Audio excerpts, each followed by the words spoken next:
오늘 본문은 그라사 광인에 대한 유명한 이야기입니다.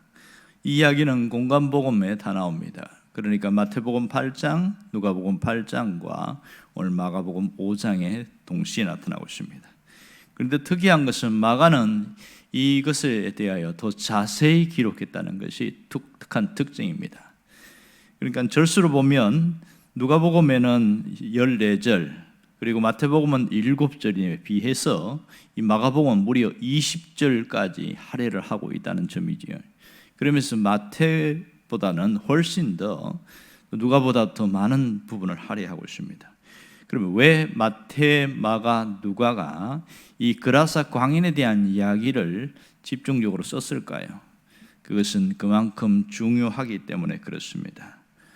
놀라운 것은 앞에 4장 35절에서 41절까지는 예수님을 어떤 분으로 보이냐면 자연을 다스리는 분 이렇게 보여주는데, 오늘 여기에서 나오는 사건을 통해서는 예수님은 영적인 세력을 통제하는 권세를 가진 분 이렇게 보여주고 있습니다. 예수님이 배를 타고 도착한 지역은 그라사 지방입니다. 이 그라사 지방은 유대 지역이 아니고 이방 지역이었고, 문화 자체도 히브리 문화가 아니라 헬라 문화권에 있는 사람들입니다. 거기에 많은 사람이 있는데 그 중에 오늘 이 귀신 들린 사람을 만났다는 것이 놀라운 특징입니다. 그것도 귀신도 한 마리가 아니라 수백 마리가 한 사람 속에 들어있는 군대 귀신 들린 사람이라는 것이 특징이지요. 그럼 2절에 보면 이 사람이 어떤 사람인지 나와 있습니다. 그런데 특징이 뭐냐면 왜 귀신 들리는지에 대하여 성경은 언급하고 있지 않습니다. 단지 이 사람의 상태가 얼마나 심각한가 여기에 대해서만 이야기를 하고 있습니다. 지금 이 사람이 어디에 살고 있습니까? 2절에서 3절에 보면 그가 사는 곳이 무덤 사이라는 것을 알 수 있습니다. 무덤은 죽은 자들이 있는 곳이지요. 귀신 들린 사람은 산자지만 무덤가에 살았다. 이 말은 죽은 자와 같은 사람이다, 그런 뜻입니다. 자, 정상적인 사람은 사람과 사람 사이에 있어야 되는데 이 사람은 철저하게 고립되어서 자기가 함께 할 수 있는 가족과도 함께 하지 못하는 그런 지경에 있습니다. 결국 여기서 마귀의 특징은 사람과 사람 사이를 분리시킨다, 이것을 알 수가 있죠. 그러니까 철저하게 깨트리는 것이 마귀의 특징입니다. 가정도 깨트리고 관계도 깨트리고 자기 자신의 인격도 깨트리고 다 깨트려 나가는 겁니다. 이게 마귀의 특징인 것이죠. 오늘 귀신 들린 사람이 이 굉장한 힘을 갖고 있었는데 그 힘이 어디서 오는 것일까요? 오늘 여기 4절에 보니까 이 사람은 강력한 힘을 가지고 있습니다. 얼마나 강한지 손과 발을 쇠사슬로 묶었는데도 그걸 끊어버리는 거예요. 이런 사람이 어디 있습니까? 이 힘은 마귀가 주는 힘입니다. 문제는 그런 강력한 힘을 갖고 있었지만 아무 쓸모가 없는 거예요. 다 파괴적인 데 사용하지 생산적인 데는 도무지 사용하지 못하고 있다는 겁니다. 그러니까 이 힘을 가져도 늘 불행할 수밖에 없는 것이죠. 그러니까 그가 갖고 있는 힘으로 살이나 분노에다가 쏟아내는 겁니다. 눈빛을 보면 사람을 죽일 듯이 살이가 가득했고 행동과 말에 거침이 없고 아주 표독스럽습니다. 결국은 이 마귀의 독특성이 뭔지를 잘 보여주는데, 마귀가 하는 일은 이렇습니다. 일단은 이 사람의 독특성이 뭐냐면 귀신 들린 사람은 힘이 세다. 그리고 5절에 나오는 것처럼 자기 몸을 스스로 학대하더라, 이렇게 알 수 있습니다. 자, 무덤가에서 밤낮 소리를 지르고 자기 몸을 상하게 한다, 자해한다는 것이지요.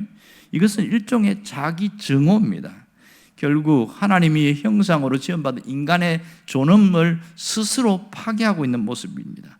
단순히 몸에 상처를 내는 정도가 아니고 이 원문을 보면 자살 충동을 말하고 있습니다. 아마도 환청이 들리는 듯 같습니다.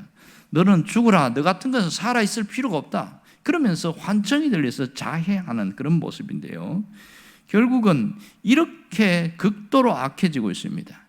자, 이런 사람이 은혜를 받으면 어떻게 바뀌는 줄 아세요?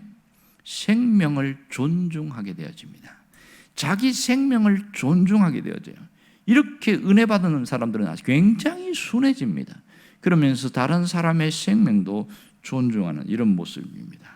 그러나 이 사람은 자기 스스로 힘도 통제할 수 없을 뿐만 아니라 이성적인 모든 것도 파괴되어 버려서 어떤 강력한 힘의 압제에 눌려 있는 것을 볼 수 있습니다. 결국 사람들도 이 사람에 대해서 멸시하고 무시하고 인간이 아니라 짐승 같은 취급을 했다는 것은 분명히 알 수가 있습니다. 과연 이 사람도 회복될 수 있을까요? 이런 사람도 온전한 모습으로 회복될 수 있겠냐는 겁니다. 사람으로서는 불가능합니다. 아무도 할 수 없는 일이에요. 이것은 오직 주님만이 할 수 있는 일입니다. 놀라운 것은 예수님이 그라사 지방에 왜 갔냐는 거예요. 가만히 보니까 이 귀신 들린 사람 한 사람 고치려고 그 엄청난 모든 시간과 모든 것을 낭비했습니다. 이 사람 만나서 고치고 난 다음에 다시 돌아오고 있습니다. 이미 갈릴리 바다에서 엄청난 풍랑에 시달렸는데요, 그렇게 또 가서 이 사람 고치고 다시 돌아오는, 이게 목적이었어요. 그런 거 보면 예수님은 이 세상 사람들이 볼 때에 무시하고 짐승 같고 다 아주 그냥 이 쓰레기 같은 취급받는 그 사람을 한 사람 고치기 위해서 엄청난 시간과 엄청난 낭비를 하셨다는 것을 보게 되어집니다. 그러니까 1절에는 거라사 지방에 갔는데 21절에는 다시 돌아오잖아요. 오늘 놀라운 특징은 15절입니다. 그가 고침받고 난 이후의 모습을 보면 옷을 입고 정신이 온전해졌다. 사람들이 그 모습을 보고 두려워했다는 것은 경건한 두려움입니다. 어찌 이런 사람이 온전히 회복할 수 있냐는 거예요. 옷을 입었다는 말은 그가 이제는 정상적인 사람이 되었다는 뜻이고, 여기에 온전해졌다는 것은 오늘 내면에 있는 모든 가지 치유가 일어났다, 완전한 회복이 일어났다, 그런 뜻이 되어집니다. 마가는 왜 귀신 들린 사람의 이 사건을 자세하게 다루고 있는 것일까요? 이것은 예수 그리스도가 오신 목적이 무엇인지를 알기에 그것에 대하여 분명하게 이야기하려고 하는 겁니다. 마가는 죄로 말미암아 망가진 이 세상의 모습을 보여주면서 이제는 그리스도가 오심으로 치유되고 하나님의 나라가 시작된 것을 분명하게 보여주고 있습니다. 예수님은 죄악에게 뺏기고 마귀에게 뺏긴 자유를 주시려고 이 땅에 오신 것을 알 수가 있습니다. 오늘 우리에게 주시는 메시지가 뭘까요? 그것은 사람은 누구나 자기 의도와 상관없이 예기치 못한 지독한 불행에 빠질 때도 있다는 거예요. 엄청난 시련 속에 헤어나오지 못할 때가 있습니다. 그러한 고통에 시달리는 사람도 예수님은 찾아간다는 사실입니다. 누구든지 찾아오신 그 예수님을 붙들기만 하면 그 어마어마한 시련에서 회복될 수 있다는 것을 보여주고 있습니다. 예수님만 손만 붙잡으면 다시 일어날 수 있다는 것을 분명하게 보여주고 있습니다. 오늘 사는 우리 모든 사람들도 어딘가 묶여서 살아가는 사람들이 있습니다. 눈에 보이지 않는 강력한 힘에 이끌려서 어쩔 수 없이 어떤 결박된 사람처럼 자유를 잃어버린 자유인으로 살아가는 사람이 얼마나 많은지 모릅니다. 여러분, 뭔가 자기 스스로 할 수 없고 묶여서 산다는 것은, 이것은 노예와 다름없는 모습이라고 할 수 있지요. 어찌 보면 인간은 참 강한 것 같은데도 때로는 상당히 무기력하다는 것을 알 수가 있습니다. 예를 들면 경제적 빈곤에 시달리는 사람은 돈의 노예가 되어 있고 돈의 지배를 받습니다. 왜냐하면 거기서 벗어날 수가 없는 거예요. 어떻게 하든지 벗어나기를 애를 쓰지만 벗어나는 데는 상당한 시간이 걸린다는 걸 알 수 있습니다. 그동안에는 그 돈의 지배를 받고 한없이 돈에 끌려서 다닐 수밖에 없는 거예요. 그런데 내 마음대로 할 수 없다는 것이 굉장한 안타까움입니다. 또 어떤 사람은 이 부정적인 감정의 지배를 받는 사람이 있습니다. 그러니까 그 마음에 어느 날 외로움과 공허함, 허무감 이런 것이 마음에 찾아왔어요. 이렇게 찾아오면 배고픔과 똑같아 갖고 뭐든지 이것을 메꾸려고 그러면 자꾸만 뭘 한단 말이에요. 배가 고프면 사람이 허기가 지면 밥을 먹어야 되는 것처럼 공허감과 허무감이 있는 사람은 뭔가를 채워야, 만족감을 느껴야 이제야 살겠다 그럽니다. 그런데 그게 잘 안 채워지거든요. 그래서 불면증에 시달리고 늘 정신적인 피로감 속에 채우기 위해서 모든 것을 쏟아내면서 거기에 에너지를 다 집중하는 경우가 굉장히 많습니다. 중독에 걸린 사람들은 다 그 중에 한 사람들입니다. 채워지지가 않아서 빠져버린 것이지요. 여러분, 사람들은 어딘가에 힘의 지배를 받는 경향이 굉장히 많습니다. 제자들은 자연의 지배를 받아서 풍랑 가운데 어찌할 수 없는 것처럼 그렇게 살아왔고, 여기에 귀신 들린 사람은 자기 의지와 상관없이 강력한 영적인 힘의 지배를 받아서 꼼짝할 수 없는 그런 상황 속에 살아왔습니다. 그래서 인간이 불행해지는 것은 그 지배 속에서 벗어나지 못하기 때문입니다. 어떻게 하면 그런 데서 자유할 수 있을까요? 우리가 이 세상을 살면서 어떻게 하면 이 악한 세력으로부터 벗어날 수 있겠냐는 거예요. 이 지독한 세상의 고통과 시련에서 벗어날 수 있는 유일한 비결은 예수 그리스도밖에 없습니다. 예수님이 내 마음에 찾아와야 내가 자유할 수 있고, 예수님이 내 삶에 찾아와야 나를 지배하는 것으로부터 비로소 벗어날 수가 있게 되어집니다. 예수님은 우리를 자유케 하려고 찾아오셨다는 사실을 잊지 않아야 됩니다. 하나님 우리에게 주시는 복은 자유함입니다. 예수를 믿음으로 최고의 복은 바로 그 축복은 자유예요. 그래서 요한복음의 8장에 보면 진리가 너희를 자유케 하리라 이렇게 말합니다. 진리가 우리 안에 머물면 우리 안에는 자유함이 있다는 것을 알게 되어집니다. 그러므로 예수 믿는 사람에게 가장 최고의 축복의 선물은 자유함입니다. 묶여 살지 않고 지배당하지 않고 끌려다니지 않는 겁니다. 거기서 벗어날 수 있는 거예요. 경제적 빈곤에 시달린다고 돈의 지배만 받는 게 아닙니다. 주님이 그 속에 머물기 시작하면 거기서 벗어나게 되어집니다. 더 이상 그것이 나를 건드리고 나를 끌고 다니지 못하게 만든다는 겁니다. 왜 그렇습니까? 예수님이 오셨기 때문에 그렇습니다. 그러면 아직도 정신적으로 어떤 끌려다닌다면 어떻게 됩니까? 예수님을 찾아야 됩니다. 예수님이 우리 안에 오셔야 됩니다. 그러니까 내가 그 속에 머물러 있으면 온전히 자유할 수 있는 것을 우리가 알아야 됩니다. 사도 바울은 이미 이것을 잘 깨닫고 로마서 8장에서 그렇게 이야기합니다. 그러므로 이제 그리스도 예수 안에 있는 자에게는 결코 정죄함이 없나니, 묶여 살지 않는다는 것이지요. 그러므로 이는 그리스도 예수 안에 있는 생명의 성령의 법이 죄와 사망의 법에서 너희를 해방하였음이라. 그런 이 생명의 성령의 법, 예수님이 죄와 사망에서 우리를 완전히 해방했다는 것을 선언해서 그는 자유하고 살았습니다. 여러분, 예수를 믿어도 아직도 무언가에 끌려다니고 묶여있다면 진정한 자유함을 누릴 수 있어야 됩니다. 누구를 통해서요? 예수 그리스도를 통해서 누릴 수 있어야 됩니다. 사람이 욕망에 묶여버리면 자유하지 못하고 있습니다. 그것은 이 욕망이라는 것이 엄청난 늪과 같아서 들어가면 빠져나올 수 없기 때문입니다. 누가 건져낼 수 있을까요? 주님밖에 없습니다. 그래서 예수님은 어떤 분이냐? 예수님은 우리에게 찾아오시는 분입니다. 우리에게 모든 묶여있는 것에서 자유케 하려고 찾아오셨고, 나에게 부족함을 채워주시려고 왔다는 것을 알 수 있습니다. 나에게 망가지고 부서진 것을 온전히 회복시키기 위해서 주님이 오셨습니다. 지금도 마찬가지입니다. 예수 믿는 사람에게도 예수님이 그 속에 머물면 갈수록 온전한 회복의 역사가 일어납니다.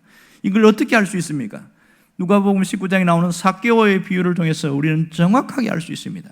이 삭개오는 신분으로 하면 하나님을 알고 믿는 사람이었지만 먹고 사는 것 때문에 어쩔 수 없이 세리가 되었고, 한평생 살다가 거기서 성공해서 세리장이 되었습니다. 권세를 얻었고 엄청난 부를 얻었지만 그의 마음은 늘 공허하고 늘 힘들었어요. 돈의 지배를 받고 살았습니다.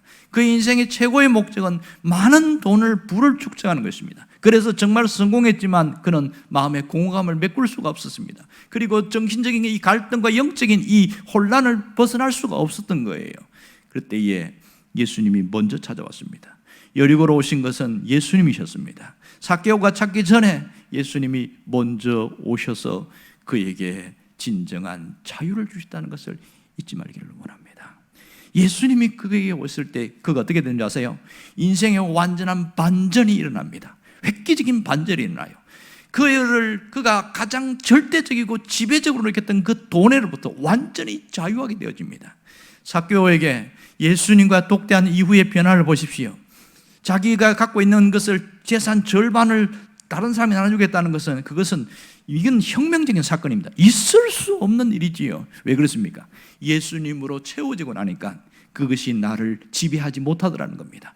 그리고 나서 내가 혹시 다른 사람에게 뭔가 좀 갈취하거나 그렇게 했으면 4배나 갚겠습니다 이러잖아요. 이게 어떻게 가능합니까? 그것은 주님이 그 속에 오셨기 때문에 그 안에 있는 모든 허무감과 공허함이 채워졌고 그렇게 묻고 있는 모든 돈의 지배에서 벗어나게 만들었던 겁니다. 여러분, 중요한 것은 내 안에 예수님이 계시냐 안 계시냐, 내 삶에 예수님이 계시냐 안 계시냐, 이것이 관건이라는 것을 알아야 됩니다. 주님은 분명하게 우리에게 속박에 묶여있는 것으로부터 모두 자유케 한다는 겁니다. 그러면 오늘 내가 어떻게 하면 이러한 자유함을 누릴 수 있느냐는 거예요. 진정한 자유는 우리의 우선순위부터 바꿔야 됩니다. 신앙의 우선순위부터 바꿀 때에 놀라운 하나님의 은혜의 역사가 나타납니다. 마태복음 6장 33절에 유명한 이야기하는 거 아시지요? 모든 먹고 사는 문제 근심하고 있을 때에 이야기를 하면서 예수님이 딱 마지막 일침을 놓습니다. 뭐라고 이야기합니까? 그러니까 너희가 이 모든 것에서 이길 수 있는 비결은 그의 나라와 그의 의를 구하는 거다, 이렇게 말합니다. 그의 나라와 그의 의, 하나님의 나라를 세우고 하나님의 몸된 교회를 세우고 그 하나님의 뜻을 이루는 그 일에 집중하면, 그리하면 이 모든 것을 너희에게 더하여 주시리라, 이렇게 말씀하고 있습니다. 많은 분들이 알면서 이 말씀 안에 머물지 않기 때문에 묶여 사는 겁니다. 이제는 여러분들이 완전히 자유할 수 있기를 원합니다. 그의 나라와 그의 의에 집중하면 내가 사는 것도 돈 버는 것도 하나님의 나라를 세우는 일에 목적을 두게 되어지면 하나님은 내가 필요한 것, 내가 모든 삶 가운데 더하여 주신다, 이렇게 말씀했습니다. 이것을 할 것인지 말 것인지 보다 더 중요한 것은 내가 무엇을 위하여 살고 있느냐는 거예요. 내가 이 일을 할 때 무엇을 위해서 결정을 하느냐, 그것이 더 중요한 겁니다. 하나님은 우리에게 회복과 진정한 자유를 주시기를 원합니다. 온전한 하나님의 역사가 나타나기를 원합니다. 그렇다면 그 모든 우선순위가 정립된 사람에게는 하나님의 책임지심이 있습니다. 하나님께서 모든 것을 이끌어 가신다는 것을 믿으시길 바랍니다. 주님은 우리가 더 나은 삶을 살기를 원하십니다. 그럴 때에 주 앞에 나올 때 하나님은 그 모든 것을 더하심을 잊지 않기를 주의 이름으로 축원합니다. 기도하겠습니다.